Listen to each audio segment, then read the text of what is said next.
Yes, this is a Daytona 675 video, even though clearly I'm not riding a Daytona 675.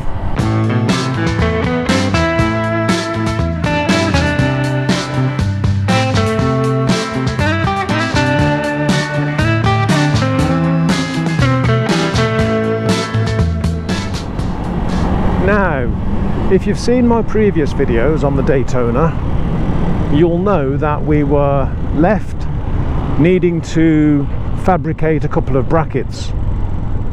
One for the steering stop and something for the air intake to hold that in place. Well,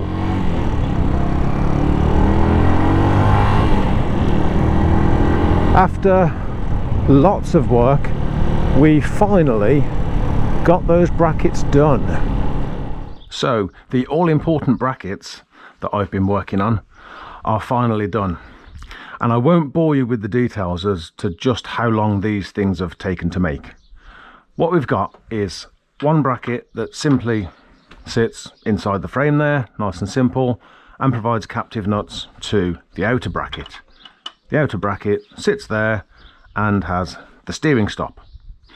But also this outer bracket I've welded angles onto the front of it, as you can see there, because of course the air intake, the ram air intake, can no longer hold itself on the front of the bike. So the idea behind this is that the ram air actually slots onto this bracket first, then the bracket goes onto the bike, and then it bolts twice from the right, twice from the left, and holds the ram air intake onto the bike. But before I can do all of that, the ram air is actually part of the nose cone, so this needs to be bolted back onto the nose cone along with clocks and mirrors, etc, etc, and then the whole thing is going to get bolted to the front of the bike. Well, I had intended to refit the air intake to the nose cone with the clocks and the mirrors and bolt the entire thing back onto the bike in one go.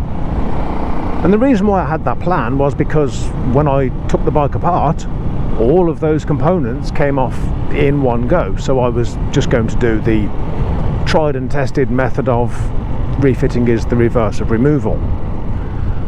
But having had the bike apart, I've then realised when I've come to put it back together that actually some of these components can go back on their own, followed by the next and followed by the next. So I actually went and put the whole front end of the bike back together, kind of in stages in a way.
Well, we've finally got the nose cone back in place. And the nose cone was an interesting part of the bike for me. And this is where my OCD is going to shine, shall we say. Yes, let my OCD shine again. So the nose cone, looking at the front of the bike, looking at how she used to look, she has this silver grille. And I was never taken with the silver grille. And I think part of it is because Rafiki's now got a black screen, and it is your typical all black V, and I wanted something similar for Lauren, but of course the problem was that she's got an air intake there that Rafiki doesn't have. So I decided, okay, let's paint that grille, let's paint it black, which we did. But then I knew, looking at the picture of how she looked, I knew that we would then have this little red strip right in the middle of that sea of black, which just didn't work for me. And so that little red strip, it had to go black as well. So I got a hold of a little bit of vinyl wrap, the usual stuff that people use to wrap cars.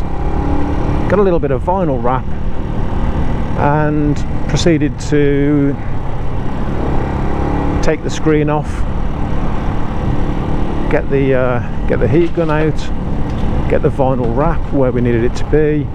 It was probably the fiddliest vinyl wrap job that I've ever done,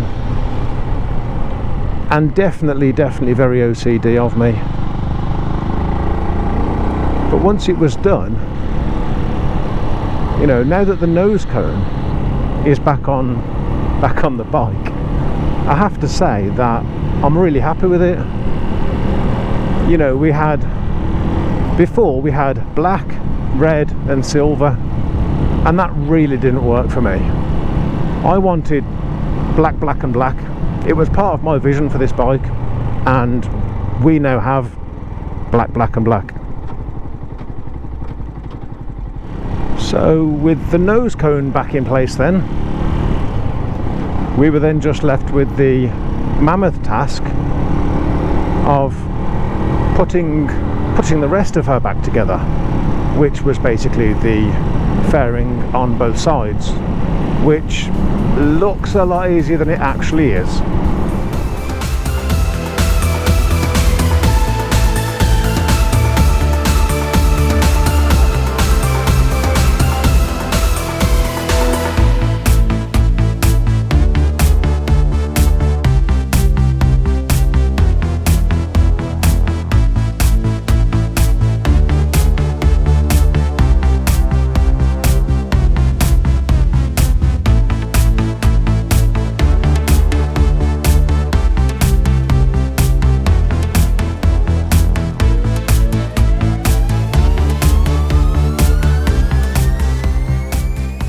Well, this side has certainly taken some doing. I mean, not quite there yet.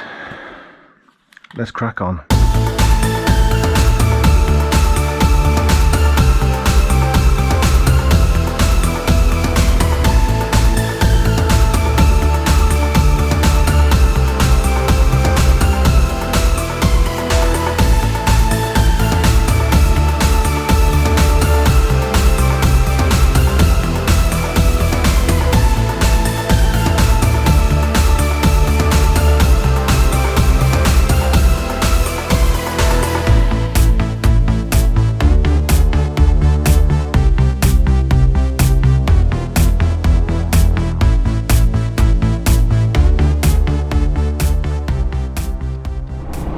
So at this point she was actually mostly back together,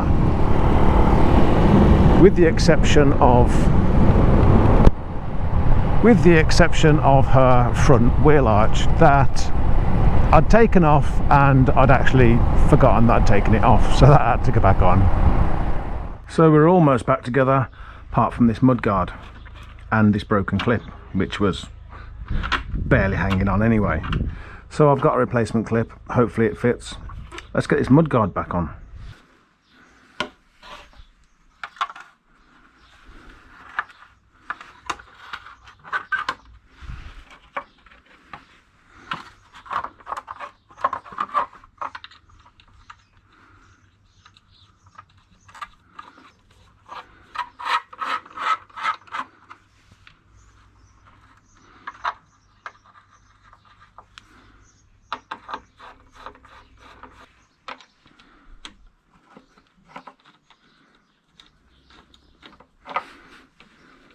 We're just fitting these loosely, just for now. This one was a pain. Getting this bolt out took absolutely ages. It was properly seized. Took about half an hour to get this bolt out. you know, taking it out a little bit at a time. Take it out a little bit, turn it in a little bit, turn it out a bit, turn it in a bit. Took about half an hour to get this one bolt out, which was, yeah, it was a bloody nightmare. Turns out that the bolt itself actually had a damaged thread. Luckily, the thread on the inside, that was fine. So I was able to just run a die cutter around the bolt and actually save the bolt. And now it's exactly as it should be. Right then, let's tighten up the other two.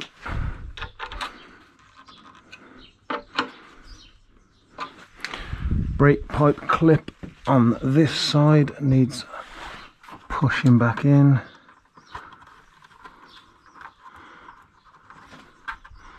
There we go. And we need to get the new one for there. So the replacement brake pipe clip for just here, I know it will fit in that hole there, but it's whether it will actually go around this pipe, because the clip is a little bit on the petite side, so it's just in some warm water, just warming up. I say warm water, bloody hell. Yeah, right then, let's see. Haha, victory! I'll take that. And at this point she was back in one piece, but there was a job that I was determined to do. You see, when I was working on the front of the bike, when I had my Dremel out, I had little grinding attachments, and the head of one of them had fallen into the frame where the air intake bolts on.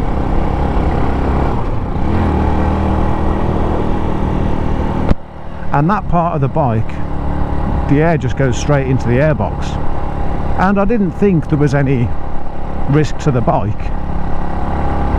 But again, you know, would you take the risk? It's a bit like me taking the risk of riding on this road. Not that we can call it a road, it's like a cobbled street. So anyway, I wanted to get into my airbox, so I lifted the tank, didn't fully remove it, just had it pivoted up. Gets into my airbox, then gets my air filter out, and rightly so, found this little part of the Dremel attachment that I'd lost. And then I found something else. If you've watched my previous video, you'll know that the air intake, the ram air intake, the reason why I had to fabricate a bracket to hold it on was because it was broken. The ram air was broken. It had 4 mounts, 3 of them were broken, and I had the parts. Of the 3 that were broken, I had 2 of the parts. So if I tried to repair the ram air, I could only have repaired 3 of the mounts.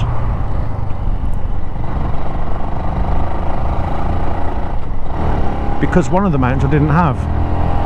And lo and behold, when I get into my airbox, what do I find? The 4th mount. Not that I think I would have tried to repair the ram air anyway. I just found it a little bit comical that there it was.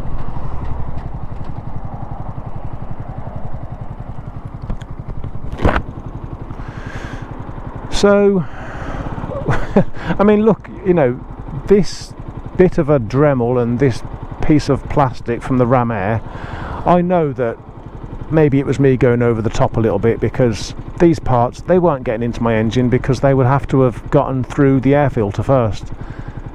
But like I say,